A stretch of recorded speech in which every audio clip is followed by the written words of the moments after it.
Nehemia 13 ayat 26, bukankah Salomo Raja Israel telah berbuat dosa karena hal semacam itu?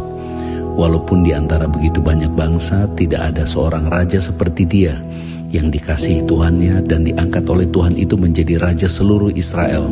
Namun dia pun terbawa ke dalam dosa oleh perempuan-perempuan asing itu. Satu ayat ini menceritakan seluruh kehidupan Salomo yang walaupun ia adalah raja yang penuh hikmat, yang sangat dikasihi, bahkan ditetapkan Tuhan untuk membangun bait suci Tuhan, namun pada akhir hidupnya ia dikalahkan oleh dosa dan ia jatuh ke dalam penyembahan berhala-berhala, istri atau perempuan-perempuan asing yang menjadi istrinya.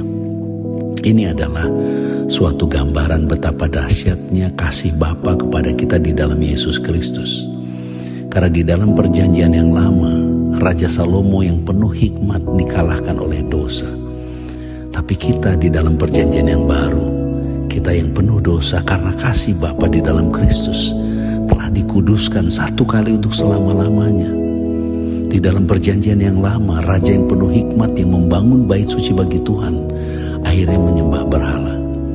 Tetapi di dalam perjanjian yang baru oleh kuasa Roh Kudus, kita yang dulunya berdosa, kitalah sekarang yang telah menjadi bait suci Tuhan oleh karena penebusan di dalam darah Yesus Kristus. Semua ini adalah karena anugerah, sehingga kita telah menerima kasih karunia yang begitu besar bukan karena perbuatan kita, tapi karena kasih Bapa yang telah diberikan kepada kita tanpa syarat di dalam Yesus Kristus. Sehingga oleh Yesus Kristus kita sekarang telah menjadi milik Bapa dan tidak dapat dikalahkan dosa lagi sampai selama-lamanya. Di dalam perjanjian yang lama, Raja Salomo yang membangun bait suci tempat Roh Tuhan berdiam, akhirnya dikalahkan dosa dan bait suci itu dihancurkan. Karena Tuhan tidak mungkin berdiam di rumah buatan tangan manusia. Tetapi di dalam perjanjian yang baru, kita manusia yang berdosa telah menjadi orang benar karena ketaatan Yesus Kristus. Sehingga kita sekarang menjadi batu hidup untuk pembangunan rumah bagi Tuhan yang hidup dan yang kekal. Itulah sebabnya hanya karena Kristus kita sekarang hidup di dalam anugerahnya. Hanya karena Kristus kita hidup di dalam kekudusan dan kebenarannya. Bukan karena perbuatan kita, tapi semua karena kasih. Marilah kita bersyukur dan jadilah percaya. Di dalam Kristus kita tidak akan pernah dikalahkan dosa lagi sampai selama-lamanya. Akibat dosa ada kemiskinan, ada sakit penyakit, ada kutuk dan penderitaan. Kita hidup di dalam anugerah kasih karunia Kristus. Karena dosa telah dikalahkan.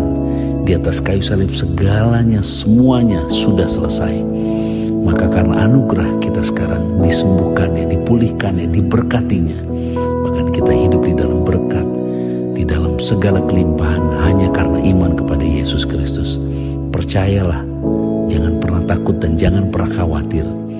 Dan biarlah Tuhan yang mengubah hidup kita untuk menjadi berkat bagi kemuliaan namanya sampai selama-lamanya. Shalom.